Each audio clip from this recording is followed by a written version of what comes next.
The gymnasium at Kadena Air Base fell silent except for the rhythmic slapping of gloves against heavy bags. Lieutenant Colonel Marcus, Thunderbolt, Rodriguez wrapped his hands with the practiced ease of someone who'd been doing this for 20 years. His black belt hung loose around his waist, a symbol of dominance that commanded respect throughout the 18th Wing. The other airmen gave him a wide berth, their conversations dropping to whispers whenever he entered the room. In the far corner, almost invisible against the weathered punching bag, stood a woman Rodriguez had never seen before. She was slight, maybe 5'4", with graying hair pulled back in a regulation bun. Her uniform bore the silver oak leaves of a lieutenant colonel, but something about her seemed different, older, quieter. She moved with deliberate precision, each strike against the bag controlled and methodical, lacking the flashy power that characterized most military combat training. "Hey, Grandma," Rodriguez called out, his voice carrying across the gym. The scattered conversation stopped entirely. "You sure you're in the right place? The base library's down the hall." A few snickers echoed from the younger airmen, but the woman didn't respond. She simply continued her routine, her strikes maintaining their steady rhythm. Rodriguez strutted over, his championship belt catching the fluorescent lights. "I'm talking to you, Colonel." He squinted at her name tape. "Vex, that's a hell of a call sign for someone who looks like she should be teaching Sunday school." The woman finally turned, revealing steel-gray eyes that held depths Rodriguez couldn't immediately read. Her face was weathered, marked by lines that spoke of years under foreign suns and sleepless nights in cockpits. "I heard you," she said simply, her voice carrying a slight rasp that suggested years of breathing recycled air at 30,000 feet. "I'm Colonel Myra Vex, 432nd Wing, just transferred in from Creech." She returned to her bag work, but Rodriguez wasn't finished. "Creech, drone work," he laughed, the sound harsh in the suddenly tense atmosphere. "No wonder you look soft. Been pushing buttons in an air-conditioned trailer while real pilots do the heavy lifting." The insult hung in the air like smoke from a crash fire, but Vex's expression remained unchanged. "Something like that," she replied, her tone neutral. Rodriguez's ego, already inflated by his reputation as the base's unofficial combat sports champion, swelled further. Here was an opportunity to demonstrate his superiority in front of an audience, to remind everyone why he wore the black belt, and why his call sign was whispered with a mixture of fear and respect. "Tell you what, Grandma," Rodriguez said, loud enough for the entire gym to hear. "How about we spar? Just a friendly match. I promise I'll go easy on you." The challenge was delivered with a smirk that suggested anything but friendly intentions. The silence stretched between them like a taut wire, ready to snap. Vex slowly turned from her bag, her gray eyes meeting Rodriguez's with an intensity that made him suddenly question his assumptions. But it was too late to back down now, not with half the base watching.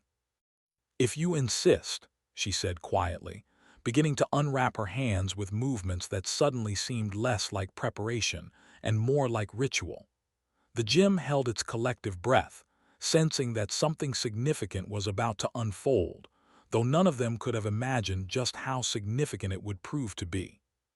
Rodriguez bounced on his toes, shadow boxing with the confidence of someone who'd never met his match.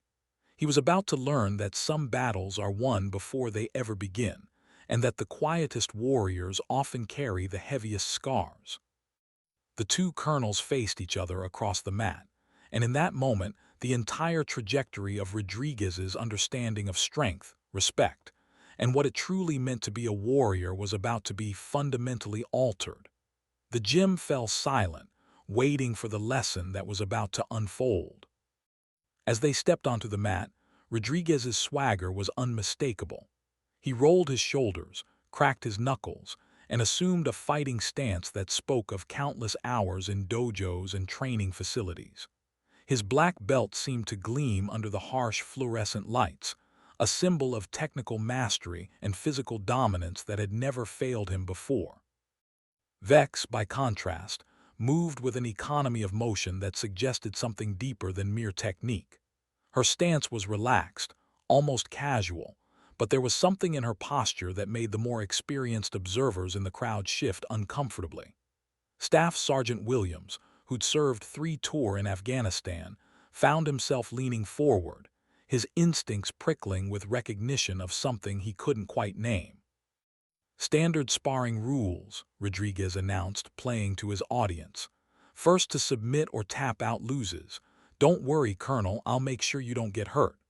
The condescension in his voice was palpable, but Vex simply nodded, her expression unchanged. The match began with Rodriguez's aggressive advance, his movements textbook perfect.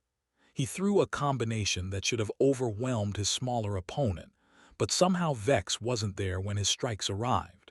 She moved like water, flowing around his attacks with minimal effort, her gray eyes never leaving his face.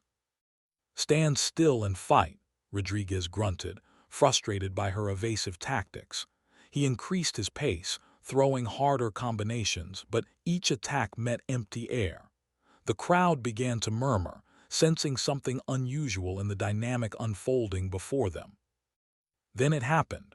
Rodriguez overcommitted on a particularly aggressive hook, and Vex's response was so swift, so precise, that most of the spectators missed it entirely.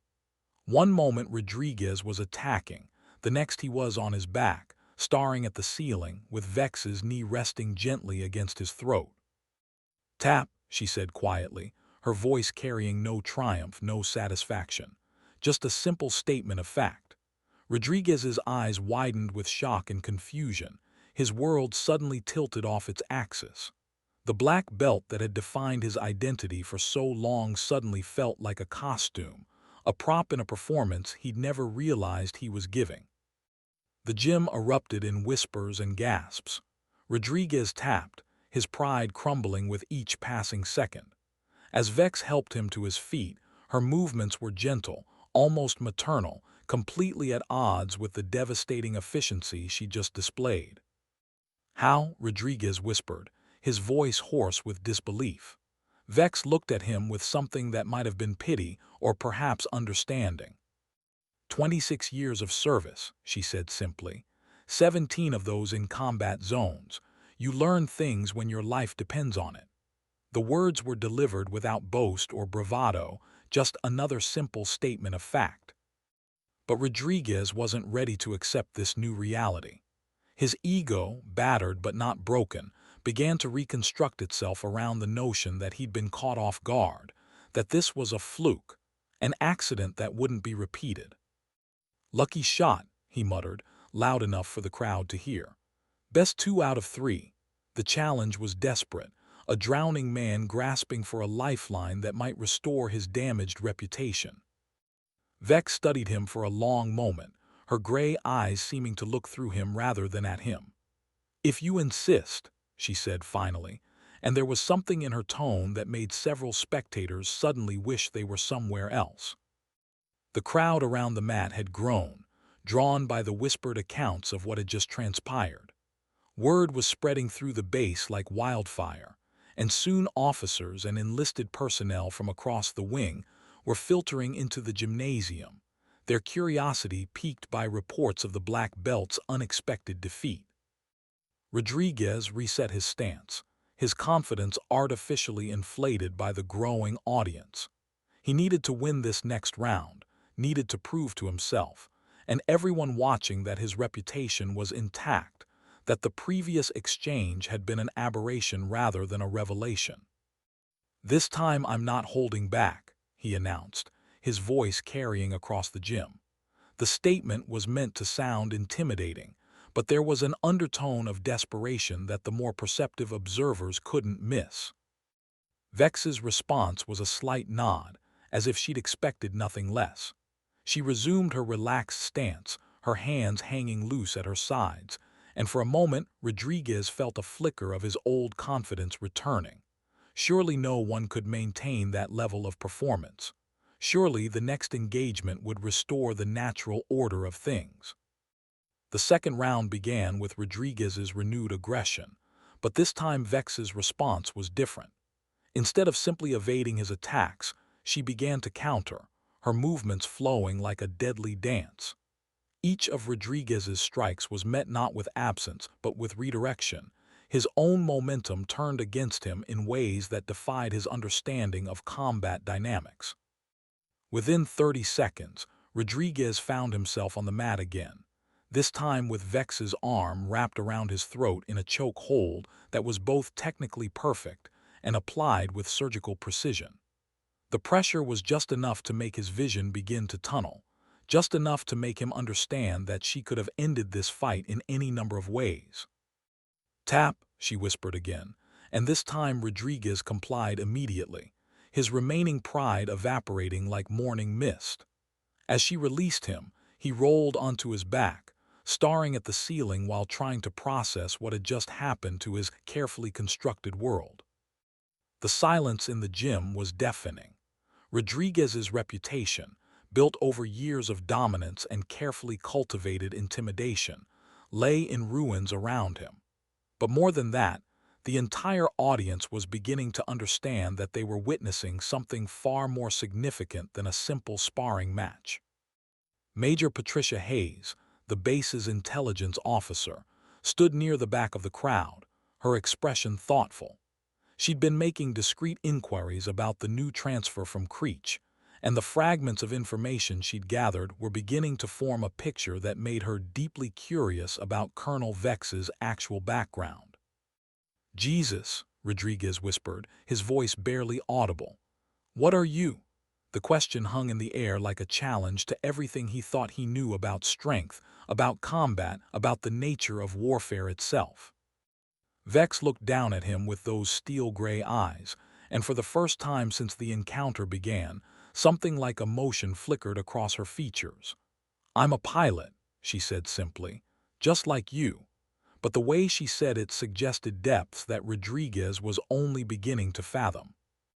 As Rodriguez slowly got to his feet, supported by Vex's steadying hand, the gymnasium began to buzz with conversation. The myth of the unbeatable black belt had been shattered, but in its place, a new mystery had emerged. Who was Colonel Myra Vex, and what kind of experience had shaped her into the warrior they'd just witnessed? The answer to that question would soon reshape everything they thought they knew about courage, sacrifice, and the true cost of defending freedom. But for now, all they could do was stare at the quiet woman who just dismantled their champion with the same calm efficiency she might use to complete a pre-flight checklist.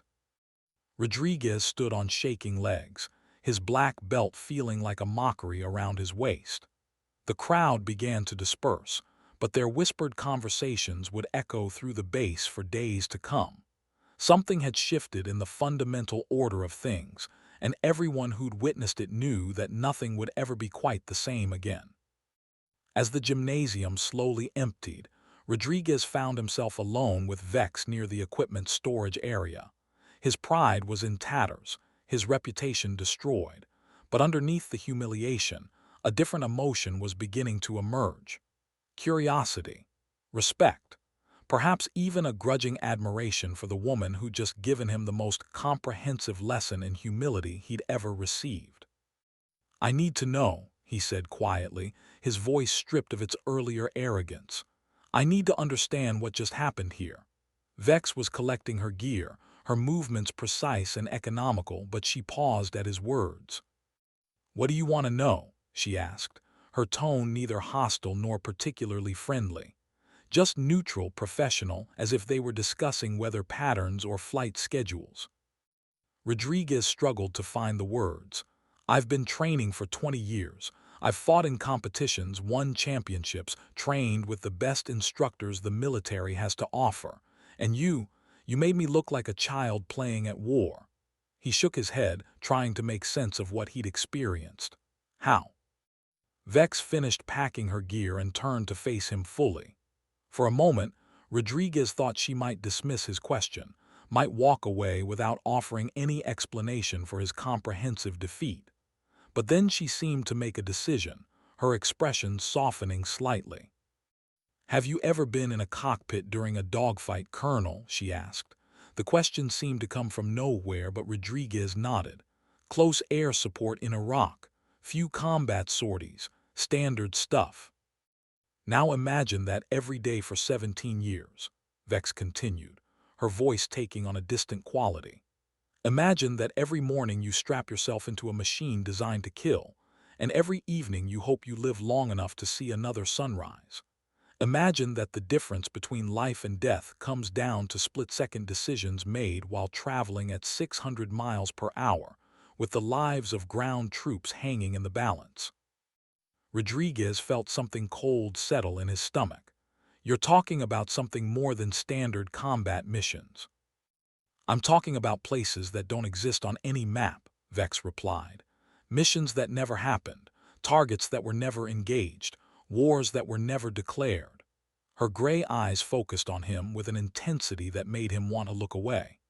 When you live that life for nearly 2 decades, Colonel, you learn things that no dojo can teach you. You develop instincts that no tournament can prepare you for. The implications of her words began to sink in, and Rodriguez felt his worldview shifting once again. Black Ops, he whispered. You're talking about Black Ops. Vex neither confirmed nor denied his assumption. Instead, she shouldered her gear bag and moved toward the exit. Get some rest, Colonel. Tomorrow's another day. But as she reached the door, she paused and looked back at him. And Rodriguez, the next time you want to spar with someone, you might want to ask yourself what kind of wars they've been fighting.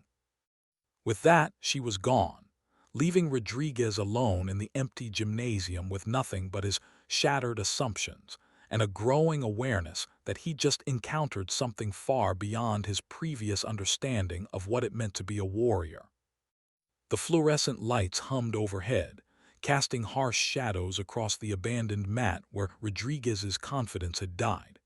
He looked down at his black belt, that symbol of mastery he'd worn with such pride, and for the first time in his adult life, he wondered if he knew anything at all about real combat. Outside, the Okinawan sun was setting, painting the sky in shades of orange and red that reminded anyone who cared to look of distant fires and the eternal dance between peace and war. Colonel Myra Vex walked across the base toward her quarters, her steps measured and sure, carrying secrets that would make most people's nightmares seem like pleasant dreams. Behind her, the gymnasium stood empty except for the echoes of a lesson that had been 17 years in the making. The quiet woman from Creech had spoken, and in doing so, had opened a door to a world that few people ever glimpsed, much less survived. The story of what had happened in the gym spread through Kadena Air Base like wildfire. By morning, every airman, officer, and civilian contractor on the installation had heard some version of the tale. The details varied with each telling, but the core remained consistent. The unbeatable black belt had been defeated by a quiet woman who moved like death itself.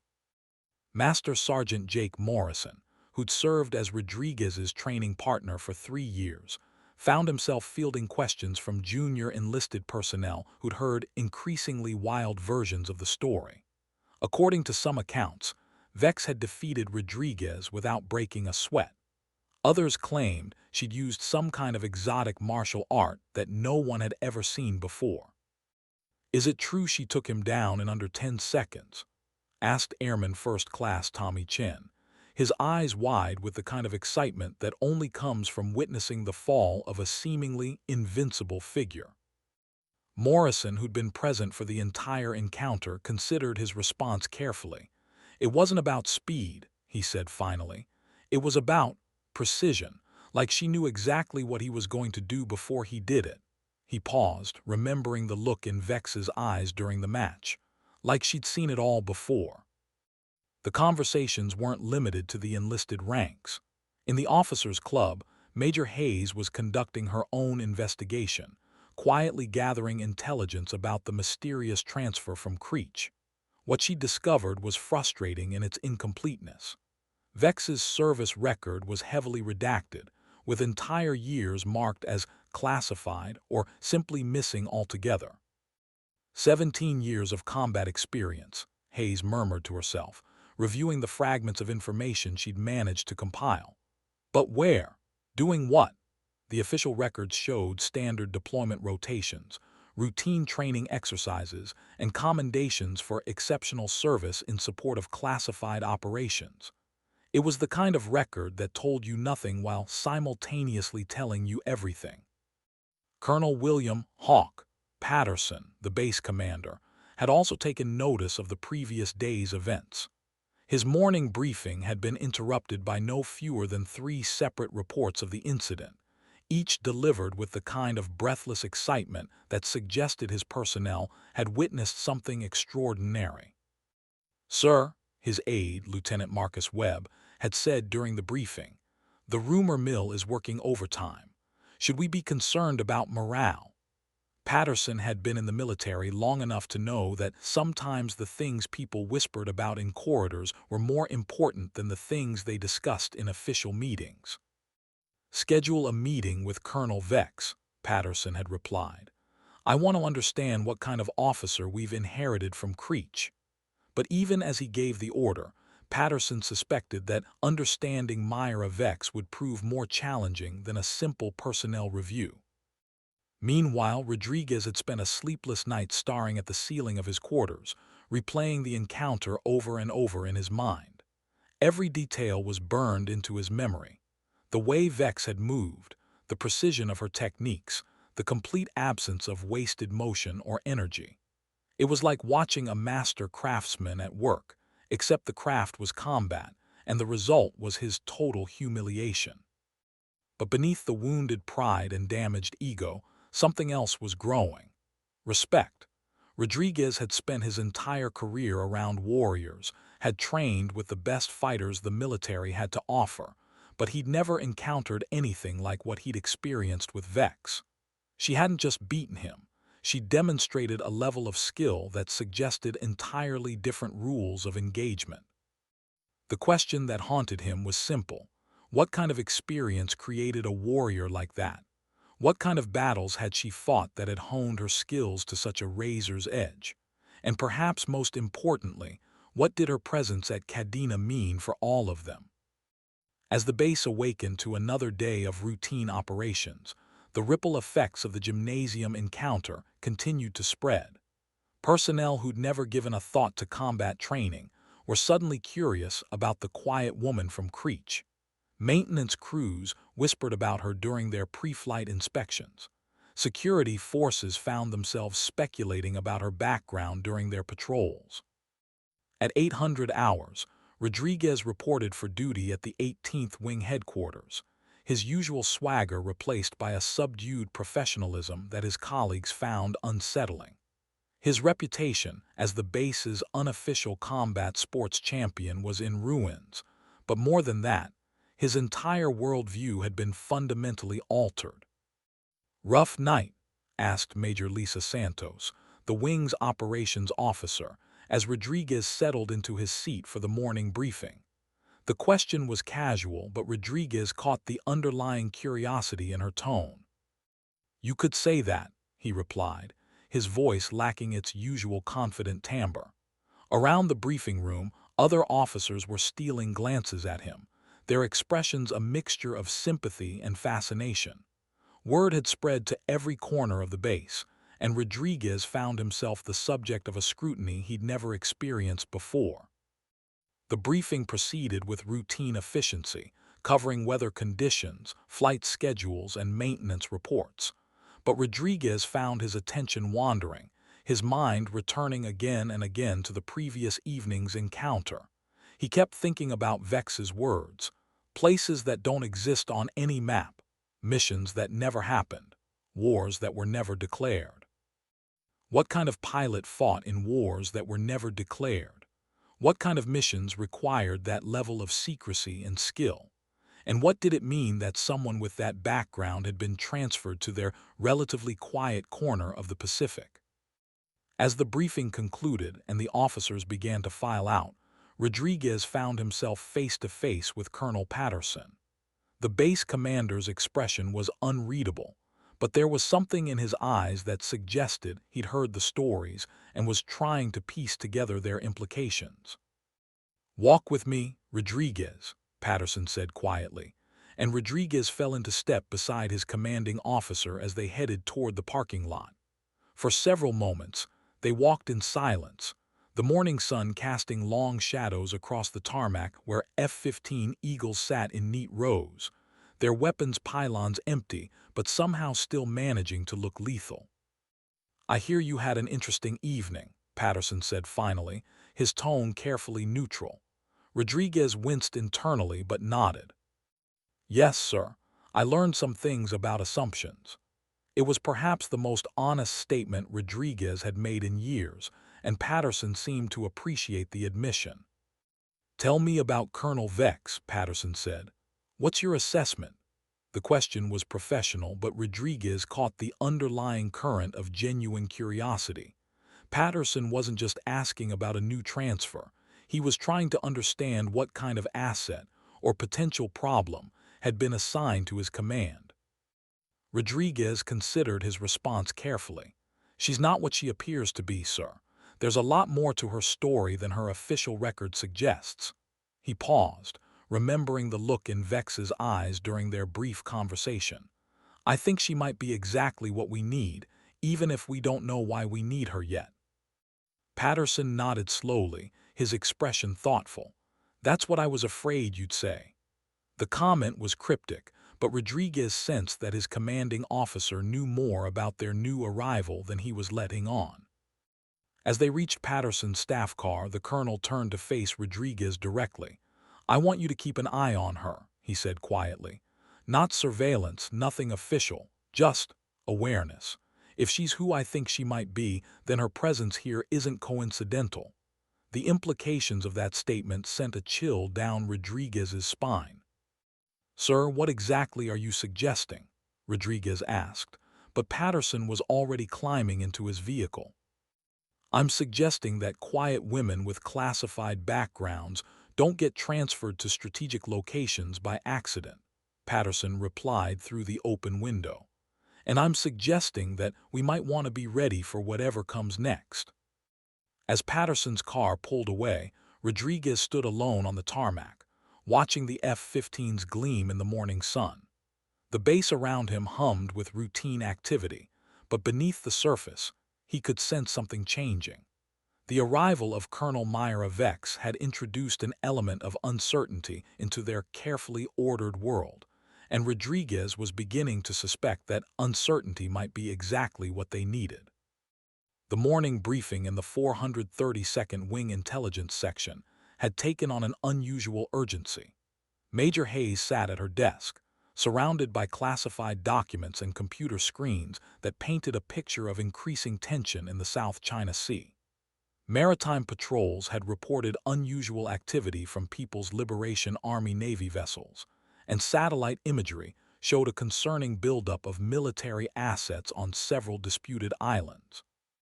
"The situation's escalating faster than anyone anticipated," Hayes murmured to herself, studying the latest intelligence reports.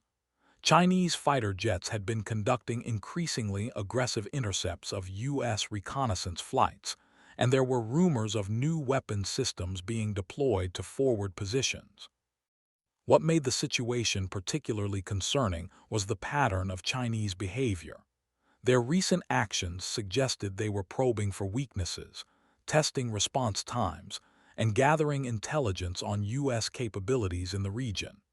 It was the kind of escalation that could spiral out of control very quickly if not handled with extreme precision. Hayes' secure phone buzzed with an incoming call from Pacific Command.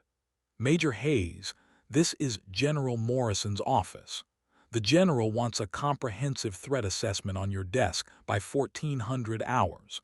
Focus on potential flashpoints and Chinese force projection capabilities." "Understood, sir. We'll have it ready." Hayes hung up and immediately began coordinating with her team. The timing was troubling. Increased intelligence requirements usually preceded increased operational tempo, and increased operational tempo meant combat missions. As she worked, Hayes couldn't shake the feeling that Colonel Vex's arrival was connected to these developments. Officers with her background, whatever that background actually was, didn't get transferred to strategic locations without reason. And if the intelligence reports were accurate, Cadena was about to become a very strategic location indeed. Across the base, Rodriguez was conducting his own morning routine, but his usual confidence was replaced by a hyper-awareness that everything around him might be more significant than it appeared. The F-15s on the flight line looked the same as always, but he found himself studying them with new eyes, wondering what missions they might soon be called upon to perform. His flight suit hung in his locker, pressed and ready, but Rodriguez found himself questioning whether he was truly prepared for whatever was coming. The encounter with Vex had shattered his assumptions about his own capabilities, and now he was beginning to wonder what other assumptions might prove equally fragile. Rodriguez, the voice belonged to Major Tony Sledge Hammerstein, his squadron commander. Briefing room, 5 minutes. We're moving up the readiness condition. The urgency in Hammerstein's voice was unmistakable, and Rodriguez felt his pulse quicken as he grabbed his gear and headed for the squadron headquarters. The briefing room was packed with pilots, weapons systems officers, and support personnel. The atmosphere was tense, charged with the kind of energy that preceded significant operations. At the front of the room, Major Hammerstein stood beside a large screen displaying satellite imagery of the South China Sea. "Gentlemen, the situation in the South China Sea has taken a turn for the worse," Hammerstein began, his voice carrying the weight of serious news. "Chinese forces have been increasingly aggressive in their intercepts of our reconnaissance flights, and intelligence suggests they're preparing for something big." The screen flickered to show images of Chinese military installations, fighter jets, and naval vessels. The buildup was impressive and clearly designed to project power throughout the region. Effective immediately, we're moving to DEFCON 3. All aircraft are to be maintained at heightened readiness, and crews are to be prepared for rapid deployment. Rodriguez felt his stomach tighten as the implications sank in. DEFCON 3 meant that conflict was a real possibility, that the routine training missions and peacetime operations that had defined his career might soon give way to something far more dangerous. "What's our mission profile?" asked Captain Mike "Viper" Thompson, one of the squadron's more experienced pilots. The question was professional, but Rodriguez could hear the underlying tension in his voice. "Air superiority and ground attack," Hammerstein replied. "We're the tip of the spear if things go hot. Intelligence suggests the Chinese are planning something significant, and we need to be ready to respond immediately." The weight of that responsibility settled over the room like a heavy blanket. As the briefing continued, Rodriguez found his thoughts returning to Vex. Her presence suddenly seemed less coincidental and more like preparation for the very scenario they were now facing. If she was indeed the kind of pilot he suspected she might be, then her skills could prove invaluable in the coming crisis. The briefing concluded with assignments and preparation schedules, but as the pilots filed out of the room, Rodriguez couldn't shake the feeling that events were moving beyond their control. The comfortable routine of peacetime operations was giving way to something far more unpredictable and dangerous. Outside the briefing room, Rodriguez encountered Captain Susan "Ghost" Riley, one of the squadron's most skilled pilots. Her expression was grim as she reviewed her mission folder, and Rodriguez could see the same concerns reflected in her eyes that he was feeling himself. "This is really happening, isn't it?" Riley said quietly, her voice barely above a whisper. "We're actually going to war." The words hung in the air between them like a challenge to everything they'd trained for but hoped they'd never have to face. "Looks that way," Rodriguez replied, his voice steady despite the turmoil in his mind. "The question is, are we ready for it?" It was a question that had no easy answer, and both pilots knew it. As they walked toward the flight line, Rodriguez found himself thinking about the lessons of the previous evening. If Vex was right, if real combat was fundamentally different from training and exercises, then how many of them were truly prepared for what was coming? How many of them had the kind of experience that could make the difference between life and death in actual combat? The questions followed him as he began his pre-flight inspection, running his hands over familiar surfaces while his mind grappled with unfamiliar possibilities. War was coming to the Pacific, and Colonel Myra Vex might be the only person on the base who truly understood what that meant. Lieutenant Colonel Myra Vex stood in the doorway of the base operations center, her gray eyes taking in the controlled chaos of military personnel preparing for potential conflict. The atmosphere was electric with tension, radios crackling with encrypted communications, and computer screens displaying real-time intelligence feeds from across the Pacific theater. She'd seen this before, too many times to count. The mixture of excitement and fear that preceded combat operations, the way routine procedures suddenly took on life-or-death significance, the subtle shift in everyone's demeanor as they prepared to cross the line from peacetime to war. Colonel Vex, the voice belonged to Major Hayes, who'd been watching her from across the room. Colonel Patterson wants to see you in his office immediately. The intelligence officer's tone was professional, but Vex caught the underlying current of curiosity and perhaps concern. Vex nodded and made her way through the operations center, her presence causing subtle reactions among the personnel she passed. Word of the gymnasium incident had spread throughout the base, and now everyone was looking at her with new eyes, trying to reconcile the quiet woman they saw with the skilled warrior they'd heard about. Patterson's office was a study in military efficiency, with maps, charts, and classified documents covering every available surface. The base commander looked up as Vex entered, his expression unreadable but his posture suggesting he was under considerable stress. "Close the door," Patterson said quietly, and Vex complied before taking a seat across from his desk. For a moment, they studied each other in silence, two experienced officers trying to read the situation and each other. "I've been doing some research on your background," Patterson began, his voice carefully neutral. "What I've found is interesting. 17 years of combat experience, multiple commendations for classified operations, and a service record that raises more questions than it answers." Vex remained silent, her expression giving nothing away. She'd been through this kind of conversation before, usually with commanders who were trying to understand exactly what kind of asset they'd inherited. "The timing of your transfer is particularly interesting," Patterson continued, leaning forward slightly. "You arrive here just as the situation in the South China Sea is escalating toward open conflict. That doesn't strike me as coincidental." "It's not," Vex said simply, her first word since entering the office. The admission seemed to satisfy something in Patterson's expression, as if he'd been waiting for confirmation of what he already suspected. "What can you tell me about your last assignment?" Patterson asked.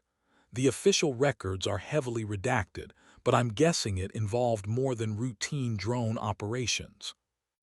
Vex considered her response carefully. "I was part of a program that doesn't officially exist," she said finally. "We conducted operations in places that don't appear on any map, against targets that pose threats to national security. The kind of work that requires absolute secrecy and complete deniability." Patterson nodded slowly, his expression suggesting he'd expected something like this. "And now you're here, just as we're facing a potential conflict with China. What does that tell you about what's coming?"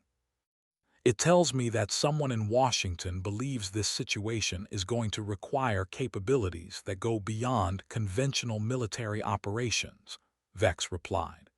"It tells me that what's coming might be worse than anyone is publicly acknowledging." The weight of that statement settled over the office like a heavy blanket. Patterson stared at the maps on his wall, his mind processing the implications of what Vex had just told him. If she was right, then the escalating tensions in the South China Sea were just the beginning of something much larger and more dangerous. "What do you need from me?" Patterson asked finally. The question was simple, but it carried the weight of command decision, the recognition that he was about to trust his base and his people to someone whose true capabilities he was only beginning to understand. I need access to real-time intelligence feeds, Vex said. I need to understand the Chinese order of battle, their operational patterns, and their strategic objectives. And I need to know which of your pilots have actual combat experience, not just training exercises. Patterson's eyebrows rose slightly. Are you suggesting that most of my pilots aren't ready for what's coming?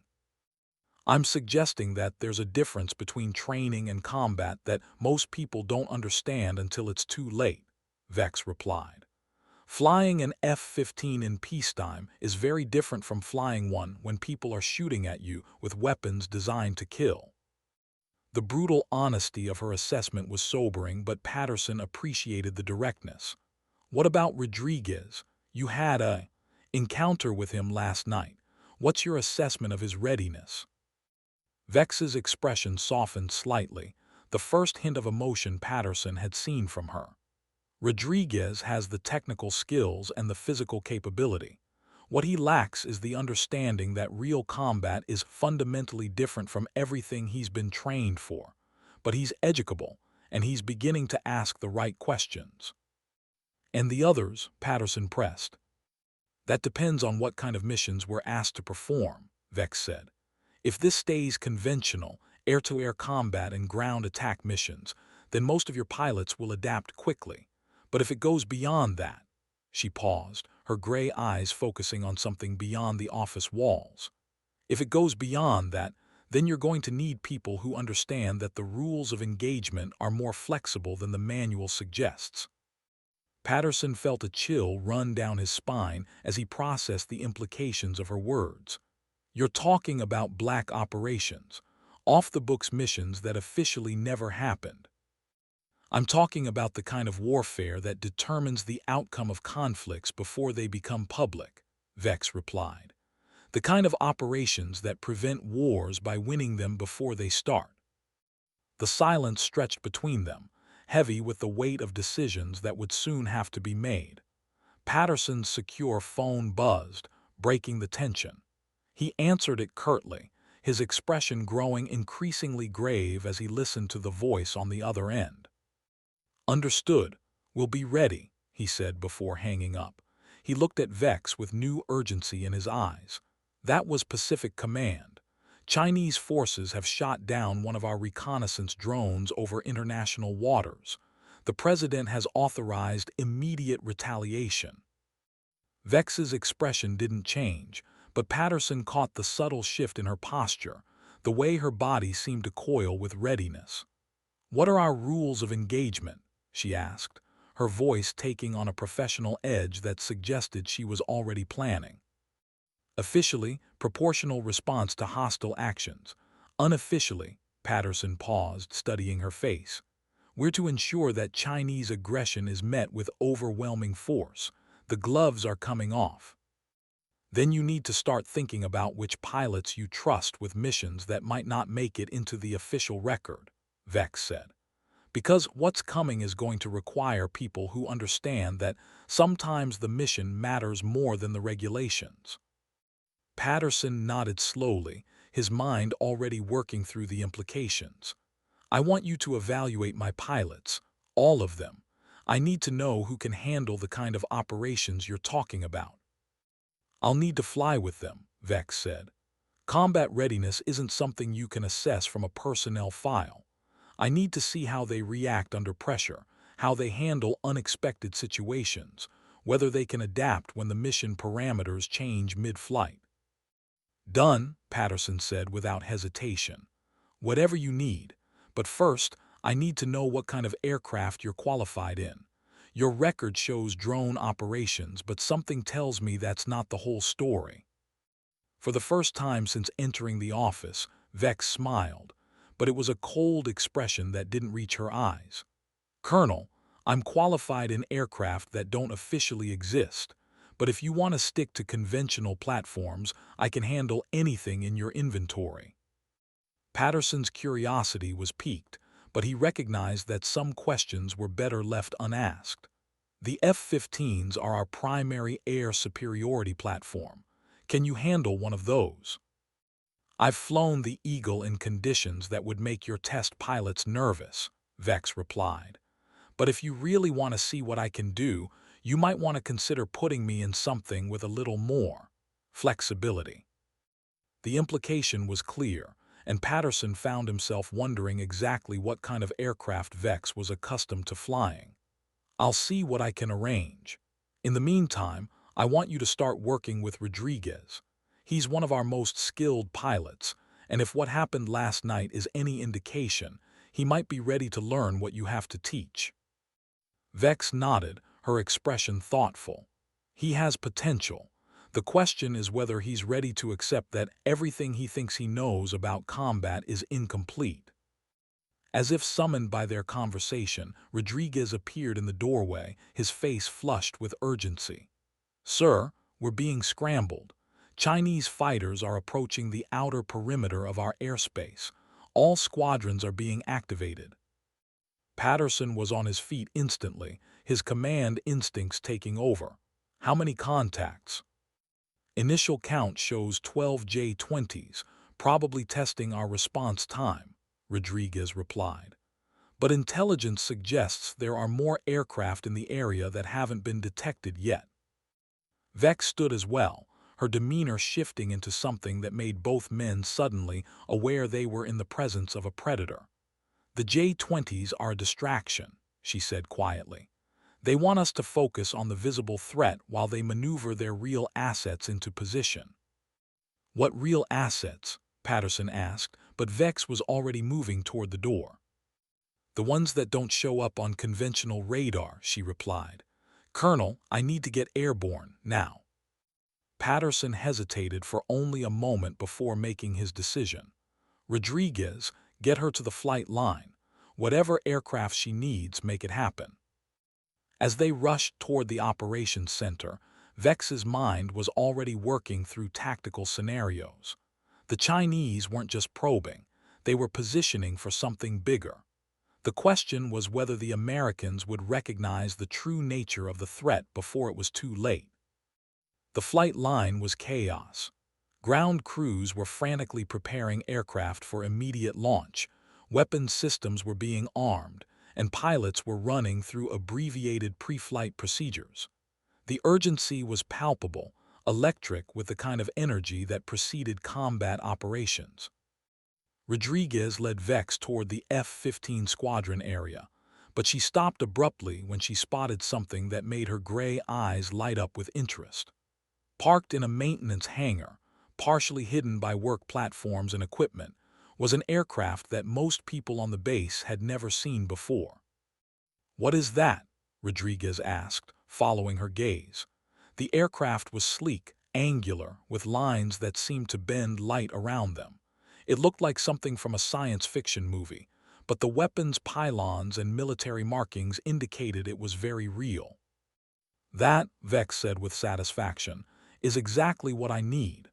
She changed direction, heading toward the mysterious aircraft with Rodriguez struggling to keep up. The hangar was restricted access, but Vex's security clearance got them past the guards. Inside, a small team of technicians was conducting what appeared to be routine maintenance, but their movements had the precise efficiency of people who knew they were working on something extraordinary. "Colonel Vex," one of the technicians, a master sergeant with the weathered look of someone who'd spent years working on classified projects, approached them. "We've been expecting you. She's fueled and armed, ready for immediate deployment." Rodriguez stared at the aircraft, trying to process what he was seeing. The technology was clearly years ahead of anything in the conventional inventory, and the weapons systems were unlike anything he'd encountered in his training. "What kind of aircraft is this?" he asked, but Vex was already conducting her own pre-flight inspection, her hands moving over surfaces and systems with the familiarity of long experience. "It's a prototype," she said without looking up. "Experimental stealth technology, advanced avionics, and weapons systems that give it capabilities your F-15s can't match." She paused in her inspection and looked at Rodriguez directly. "It's also classified beyond your clearance level, so what you see here stays here." Rodriguez nodded, understanding the implications. He was being introduced to a world that existed parallel to the conventional military, a world where experimental technology and classified operations intersected in ways that most people never imagined. "Can you fly it?" he asked, though the question was probably unnecessary given Vex's obvious familiarity with the aircraft.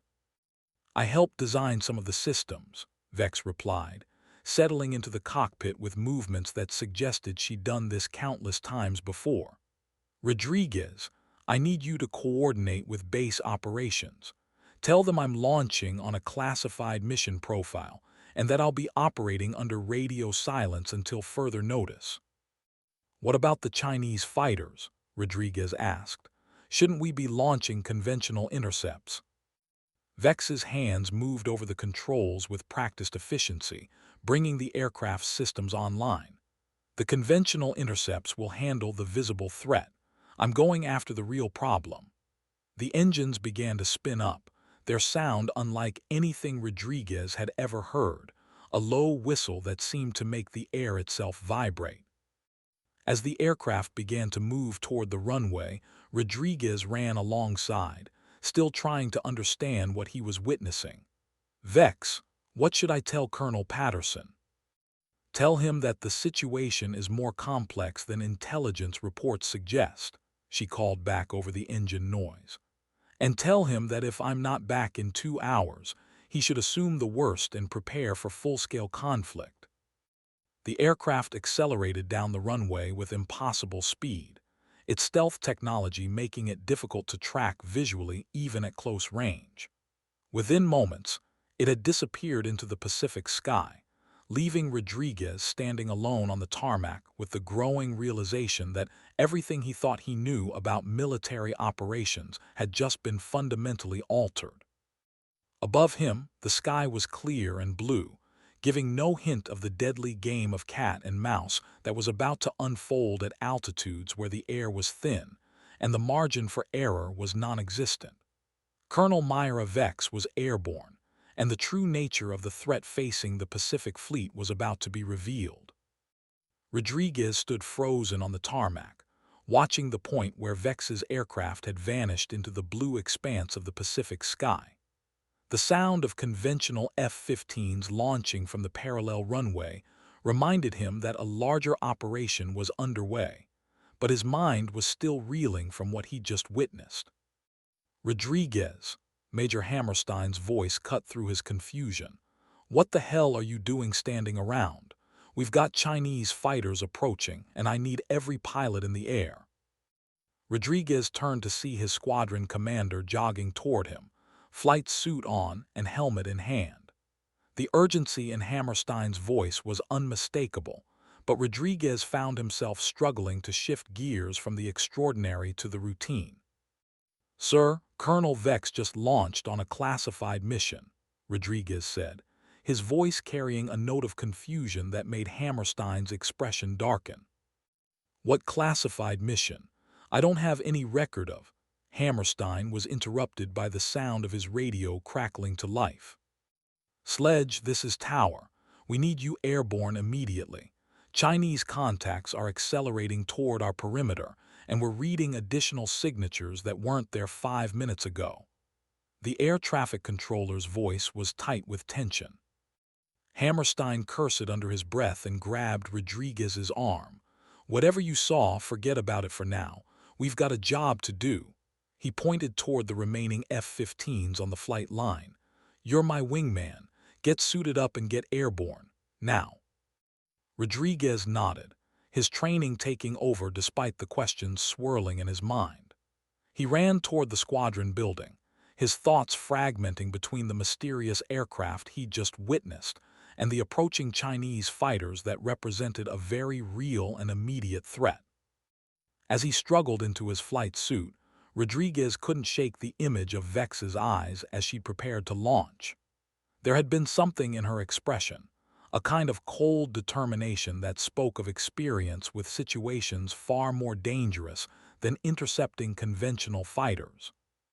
"Rodriguez, move your ass." Captain Riley's voice echoed through the ready room as she finished her own pre-flight preparations. "The Chinese aren't going to wait for us to get our act together." Rodriguez grabbed his helmet and ran for the flight line, where his F-15 was being prepped by a ground crew that worked with the efficiency of people who understood that lives depended on their speed and precision. The weapons systems were armed, the fuel tanks were full, and the aircraft was ready for immediate combat operations. As he climbed into his cockpit, Rodriguez's radio crackled with communications from the other pilots in his squadron. The picture that emerged was troubling. The Chinese fighters were indeed approaching the outer perimeter of American airspace, but their flight patterns suggested they were probing for weaknesses rather than preparing for direct confrontation. "Thunderbolt, this is Sledge," Hammerstein's voice came through Rodriguez's headset. "You're on my wing. We're going to intercept the northern group and try to determine their intentions." Rodriguez's hands moved over his controls with practiced efficiency, bringing his aircraft's systems online. The familiar routine was comforting, a reminder that despite the morning's revelations, he was still a skilled pilot with a job to do. "Sledge, this is Thunderbolt. Systems are green, weapons are hot, ready for launch." Rodriguez's voice carried the professional calm that had been drilled into him through years of training, but underneath, his mind was still processing the implications of what he'd witnessed. The F-15s launched in formation, their afterburners painting bright trails across the morning sky. As they climbed toward their intercept altitude, Rodriguez found himself scanning the empty air around them, wondering if Vex's mysterious aircraft was somewhere nearby, invisible to conventional radar, and engaged in a mission that existed beyond the boundaries of official military operations. "Thunderbolt, stay focused." Hammerstein's voice carried a note of concern. "Your head needs to be in this game, not wherever it's been for the last 10 minutes. Rodriguez forced himself to concentrate on the task at hand. The Chinese fighters were 20 miles out and closing, their radar signatures clear and unmistakable. 12 J-20s, flying in a formation that suggested they were indeed probing American defenses rather than launching a direct attack. "Sledge, this is Ghost." Captain Riley's voice came through the radio from her position with the Southern Intercept Group. "I'm reading additional contacts, bearing 270. They're not showing up clearly on radar, but something's out there." Rodriguez felt his pulse quicken as he remembered Vex's words about threats that didn't show up on conventional radar. "Sledge, request permission to investigate the anomalous contacts." "Negative, Thunderbolt. We stick to the mission profile. The northern group is our responsibility." Hammerstein's voice was firm, but Rodriguez could hear the underlying tension that suggested his squadron commander was also concerned about the unknown contacts. As they approached the intercept point, Rodriguez's radar began painting the Chinese fighters with increasing clarity. The J-20s were maintaining their course and speed, neither accelerating toward American airspace nor turning away from the approaching interceptors. It was the kind of behavior that suggested they were waiting for something. Chinese aircraft, this is United States Air Force." Hammerstein's voice carried the formal tone of international military protocol. "You are approaching United States airspace. Identify yourself and state your intentions." The response came in heavily accented English. "American aircraft, this is People's Liberation Army Air Force. We are conducting routine training exercises in international airspace. We have no intention of violating your airspace." Rodriguez studied his radar screen, noting the positions and flight patterns of the Chinese fighters. Their formation was indeed consistent with training exercises, but something about their positioning suggested they were prepared for rapid tactical changes. "Sledge, I don't like this." Rodriguez said over the squadron frequency. "They're positioned to cover something, but I can't tell what." Before Hammerstein could respond, the radio erupted with urgent transmissions from across the theater. All aircraft, this is Pacific Control. We have multiple new contacts appearing on radar. Unknown aircraft types, emerging from what appears to be radar shadows. Rodriguez felt his blood run cold as he realized that Vex's assessment had been correct. The visible Chinese fighters had been a distraction, and now the real threat was revealing itself. The question was whether the American forces would be ready for what was coming. High above the Pacific, in airspace that officially didn't exist on any navigation chart, Colonel Myra Vex was about to engage in the kind of warfare that determined the outcome of conflicts before they became public knowledge. The invisible battle for control of the Pacific had begun, and the stakes were higher than anyone on the surface realized. 25,000 feet above the Pacific, Vex's aircraft moved through the sky like a shadow given form. The stealth technology that shrouded her from conventional radar was more advanced than anything the Chinese possessed, but she knew that her advantage was temporary. Technology had a way of evolving quickly, and the element of surprise was a resource that could only be spent once. Her heads-up display showed the positions of the conventional forces below. American F-15s moving to intercept visible Chinese fighters, while far beneath them, naval vessels maneuvered in response to the developing situation. But Vex's instruments were painting a different picture, one that revealed the true scope of the threat. "Ghost patterns confirmed," she murmured to herself, studying the data streams that fed into her aircraft's advanced sensor suite. The Chinese had deployed aircraft that were designed to operate in the radar shadows of their conventional fighters, using techniques that pushed the boundaries of current stealth technology. Her radio crackled with encrypted communications from sources that officially didn't exist. "Vex, this is oversight. We're reading your telemetry. What's your assessment of the threat level?" Vex's voice was calm, professional, carrying the authority of someone who had operated in this shadow world for nearly 2 decades. "Oversight, this is Vex. The threat level is higher than initial intelligence suggested. The Chinese have deployed next-generation stealth platforms, and they're using the conventional fighters as cover for a more sophisticated operation." "Understood. You are cleared for autonomous engagement. Rules of engagement are weapons-free for any aircraft that poses a threat to American forces or interests." The authorization was delivered in the flat, emotionless tone that characterized classified military communications. Vex's aircraft banked sharply, turning toward the coordinates where her sensors had detected the largest concentration of hostile stealth aircraft.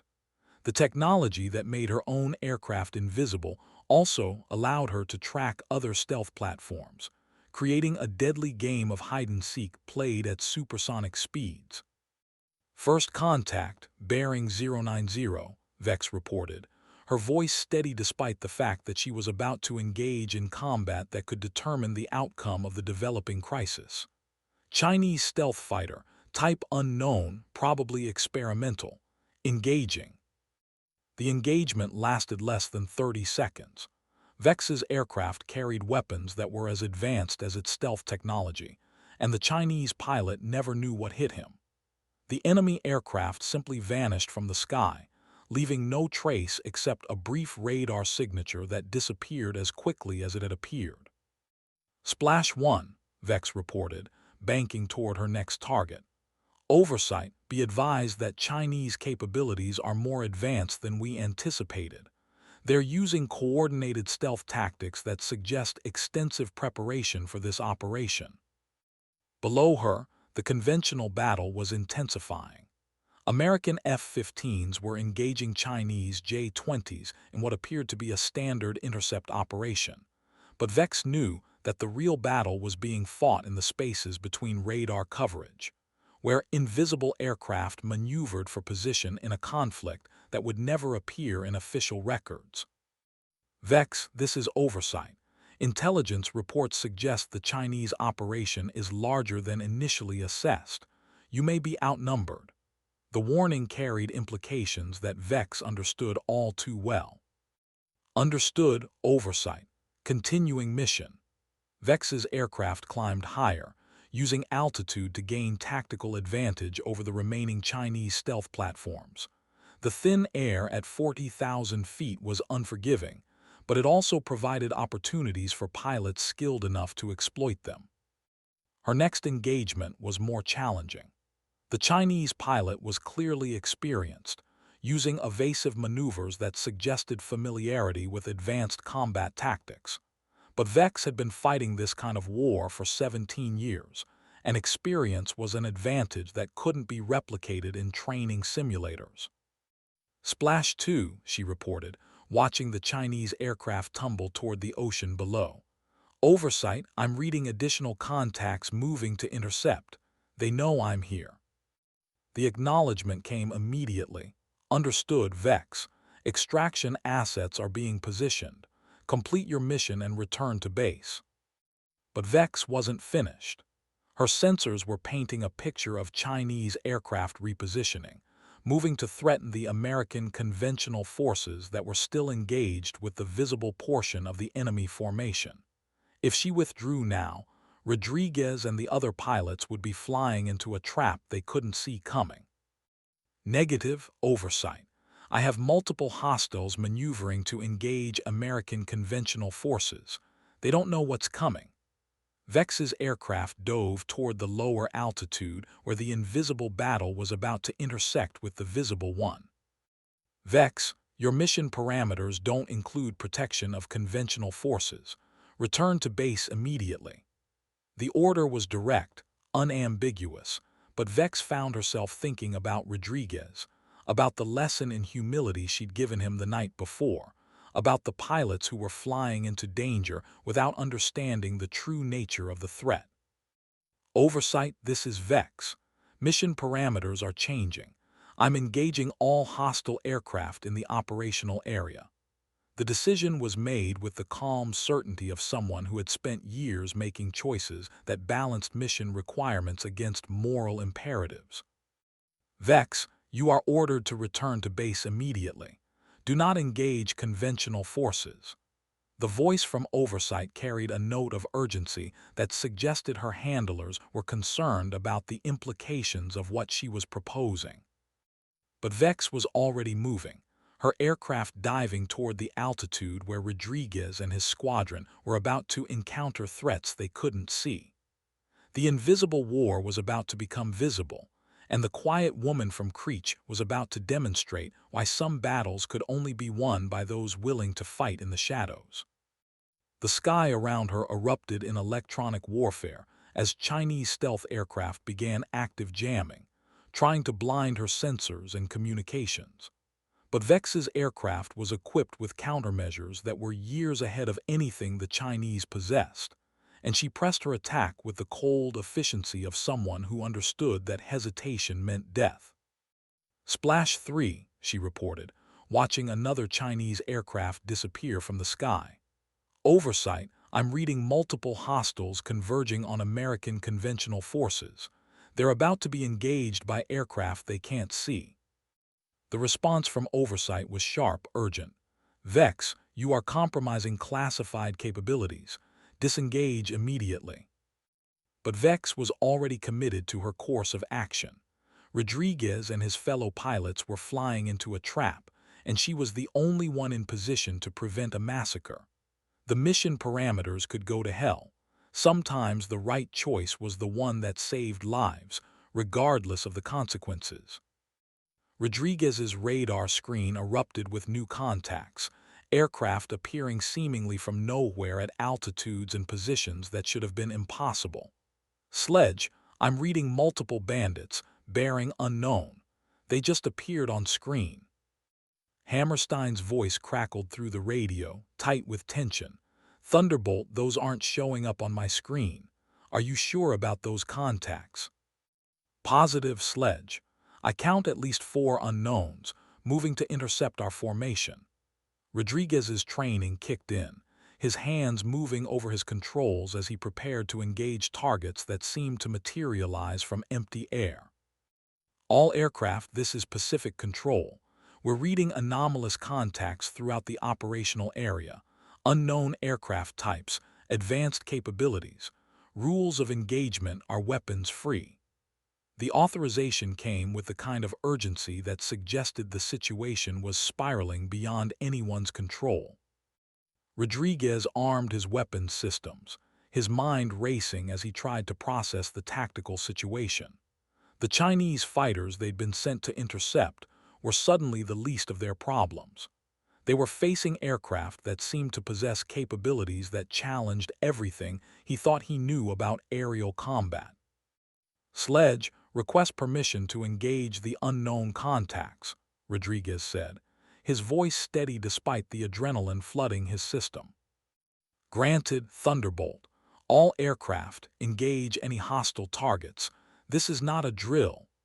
Hammerstein's voice carried the weight of command decision, the recognition that they were no longer dealing with a routine intercept mission. Rodriguez's first missile missed its target by inches, the enemy aircraft evading with maneuvers that seemed to defy physics. "Sledge, these guys are good, really good. They're using tactics I've never seen before." "Stay with it, Thunderbolt. We've got reinforcements coming." But even as Hammerstein spoke, Rodriguez could hear the uncertainty in his voice. Reinforcements were meaningless if they were fighting an enemy that possessed technological advantages they couldn't match. The engagement was unlike anything Rodriguez had experienced in training. The enemy aircraft seemed to appear and disappear at will, using stealth technology that made them nearly impossible to track. His conventional tactics were useless against opponents who could strike from positions he couldn't detect. "Sledge, I'm being painted by targeting radar. Unknown source." Rodriguez's voice carried the first hint of genuine fear as he realized he was being stalked by something he couldn't see. "Evasive maneuvers, Thunderbolt. All aircraft, defensive positions." Hammerstein's order came just as Rodriguez's threat warning system exploded with alarms. But before Rodriguez could respond, something extraordinary happened. The invisible aircraft that had been targeting him simply vanished, not from his radar screen but from existence itself. One moment he was being hunted by an enemy he couldn't see. The next moment the threat was gone, eliminated by something that moved through the sky like death itself. "Sledge, the hostile targeting me just disappeared. I don't know what happened, but it's gone." Rodriguez's voice carried confusion and relief in equal measure. "Thunderbolt, we're reading similar events across the operational area. Unknown, friendly aircraft engaging the stealth hostiles." Hammerstein's voice carried a note of wonder that suggested he was witnessing something beyond his experience. Rodriguez looked around the sky, searching for some sign of the mysterious friendly aircraft that had just saved his life. But the sky was empty except for his own formation and the visible Chinese fighters, which were now breaking off their intercept course and heading back toward Chinese airspace. "Sledge, this is Ghost. The Chinese conventional forces are withdrawing. Whatever was happening up there, it's over." Captain Riley's voice carried the bewilderment of someone who had just witnessed events that defied explanation. Rodriguez found himself thinking about Vex, about the mysterious aircraft she'd launched in, about her words regarding wars that were fought in the shadows. Somewhere above them, invisible to conventional radar and operating under rules of engagement that didn't appear in any manual, a battle had been fought and won by people who would never receive recognition for their actions. "All aircraft, this is Pacific Control. Return to base immediately. Full debriefing will be conducted upon landing." The order was delivered with the flat authority of someone who was already planning how to classify and compartmentalize what had just occurred. As Rodriguez's F-15 turned toward Cadena, he found himself scanning the empty sky above, wondering if Vex was still up there, still fighting battles that would never make it into the official record.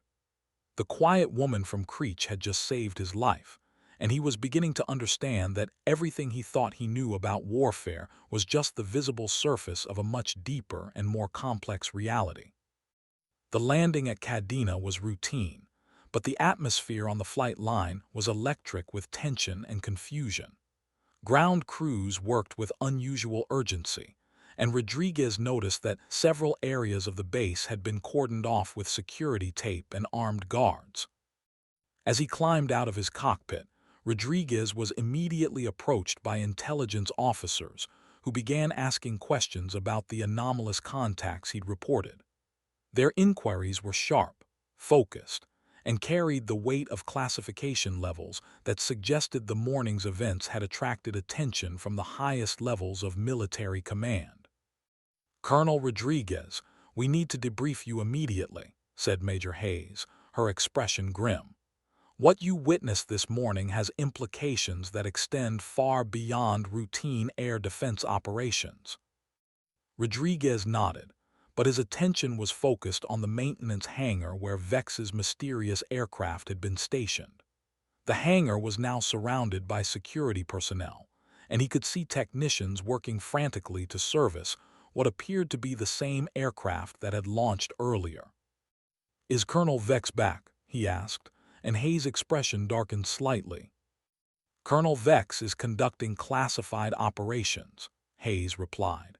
"Your concern should be with your own debriefing and the security implications of what you observed." But Rodriguez caught the hint of worry in her voice, the suggestion that Vex's mission might have been more dangerous than anyone had anticipated. As they walked toward the intelligence building, Rodriguez found himself thinking about the invisible battle that had been fought above the Pacific. Conventional military doctrine suggested that warfare was conducted according to established rules and recognized boundaries, but the morning's events had demonstrated that the real battles were fought in spaces that existed beyond those limitations. The debriefing room was sterile, windowless, and equipped with recording equipment that suggested everything said would be archived and analyzed. Rodriguez took his seat across from Hayes and two other intelligence officers, whose names and affiliations were not provided. "Colonel Rodriguez, we need you to describe exactly what you observed during this morning's engagement," Hayes began. "Focus on the anomalous contacts and any unusual tactical behaviors you witnessed." Rodriguez began his account, describing the sudden appearance of unknown aircraft, their advanced maneuvering capabilities, and the way they seemed to vanish as quickly as they had appeared. As he spoke, he noticed that his questioners were taking notes with the intensity of people who were trying to piece together a puzzle of enormous significance. "Did you observe any friendly aircraft engaging these unknown contacts?" asked one of the unnamed officers, his voice carrying the flat tone of someone accustomed to handling classified information. Rodriguez hesitated, thinking about the mysterious aircraft that had eliminated the stealth fighter that had been targeting him.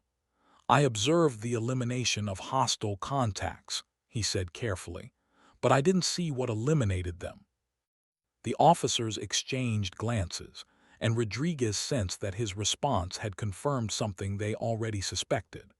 "Colonel Rodriguez, you are hereby ordered not to discuss this morning's events with anyone outside of this room. The information you've provided is classified at the highest levels." Rodriguez nodded, understanding the implications. The invisible battle he'd witnessed was already being erased from official records, relegated to the shadow world where wars were fought by people who would never receive recognition for their sacrifices. As the debriefing concluded, Rodriguez found himself thinking about Vex, about her words regarding the difference between training and combat, about the quiet determination in her gray eyes. She had tried to prepare him for a reality that extended far beyond conventional military operations, and now he was beginning to understand just how prophetic her warnings had been. The walk back to his quarters was subdued, his mind processing the events of the morning while trying to reconcile them with everything he thought he knew about his chosen profession. The base around him hummed with routine activity, but Rodriguez could sense an undercurrent of tension that suggested the morning's events had changed something fundamental in the strategic balance of the Pacific Theater. As he reached his quarters, Rodriguez found a message waiting for him on his secure terminal. The sender was listed as Oversight, and the message itself was brief. Your performance this morning was noted. Report to Hangar 7 at 2100 hours. Come alone. Rodriguez stared at the message, his mind racing through the implications. Hangar 7 was the facility where Vex's mysterious aircraft had been stationed, and the tone of the message suggested that his morning's experiences had attracted attention from levels of command that existed beyond the conventional military hierarchy. The remainder of the day passed in a blur of routine duties and classified briefings, but Rodriguez found his thoughts repeatedly returning to the message and its implications. As evening approached, he made his way across the base toward Hangar 7, his mind filled with questions about what he might find there. The hangar was dark except for security lighting, and Rodriguez approached the entrance with the cautious awareness of someone who understood that he was about to cross a threshold into a world that operated according to different rules. The guard at the entrance checked his identification with unusual thoroughness before allowing him to enter. Inside the hangar, Rodriguez found Colonel Vex standing beside her aircraft, her flight suit stained with what appeared to be hydraulic fluid, and her face bearing the kind of exhaustion that came from hours of high-stress combat operations. She looked up as he approached, her gray eyes reflecting a mixture of fatigue and something that might have been satisfaction. "How many?" Rodriguez asked, understanding instinctively that she had been engaged in combat throughout the day. "Enough," Vex replied, her voice carrying the weariness of someone who had just fought a battle that would never be officially acknowledged. "The Chinese won't be attempting that particular tactical approach again anytime soon." Rodriguez studied her face, noting the lines of stress and the way her hands trembled slightly as she removed her helmet. "You saved my life up there," he said quietly, "and probably the lives of everyone else in my squadron." Vex nodded, her expression suggesting that saving lives was simply part of the job. "That's what we do, Rodriguez. We fight the battles that prevent wars, conduct the operations that never happened, and accept the responsibility that comes with capabilities that officially don't exist." Rodriguez asked, and Vex's expression shifted slightly, becoming more appraising. "That depends on you," she said. "The message you received today wasn't random. Someone has been watching your performance, evaluating your capabilities, and assessing your readiness for operations that extend beyond conventional military doctrine." Rodriguez felt something shift inside him, a recognition that he was being offered an opportunity to join something that he was only beginning to understand. "What kind of operations?" "The kind that determine the outcome of conflicts before they become public," Vex replied. "The kind that require people who understand that sometimes the mission matters more than the regulations, that sometimes the right choice is the one that can never be officially acknowledged." The weight of the offer settled over Rodriguez like a heavy mantle, and he found himself thinking about the invisible battle he'd witnessed, about the pilots who would never know how close they'd come to being eliminated by an enemy they couldn't see. The quiet woman from Creech was offering him a chance to join the shadow war that protected the world from threats that most people never imagined. "What do you need me to do?" Rodriguez asked, and Vex's expression became something that might have been a smile. "First, you need to understand that everything you thought you knew about warfare is just the beginning," she said. "The real battles are fought by people who don't exist, using weapons that were never built, in defense of principles that are never openly acknowledged." Rodriguez nodded, understanding that he was about to begin a journey that would fundamentally alter his understanding of service, sacrifice, and the true cost of defending freedom. The gymnasium lesson had been just the beginning. Now the real education was about to start. As Vex began to explain the nature of the Shadow War that protected the world from threats that existed beyond the boundaries of conventional military doctrine, Rodriguez felt the last vestiges of his old worldview crumbling away. The quiet woman from Creech had not only saved his life, she had offered him a chance to save others, to join the ranks of those who fought in the darkness, so that others could live in the light. The training began immediately, conducted in facilities that officially didn't exist and overseen by instructors whose names appeared in no personnel records. Rodriguez found himself learning techniques that challenged everything he thought he knew about combat, espionage, and the art of warfare itself. The first lesson was humility, a recognition that his conventional military training had prepared him for only a fraction of the challenges he would face in the Shadow War. Vex was a patient but demanding instructor, pushing him to understand that survival in this new environment required not just technical skill, but also the kind of moral flexibility that allowed for difficult decisions in ambiguous situations.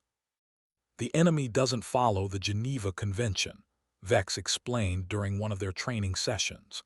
They don't recognize rules of engagement, don't respect civilian casualties, and don't operate according to any code of honor that you would recognize. When you fight them, you have to be willing to match their ruthlessness while maintaining your humanity. Rodriguez struggled with the concept, his conventional military training emphasizing clear rules and established procedures. But as the weeks passed, he began to understand that the Shadow War required a different kind of warrior, one who could operate in the gray areas between right and wrong, while never losing sight of the principles.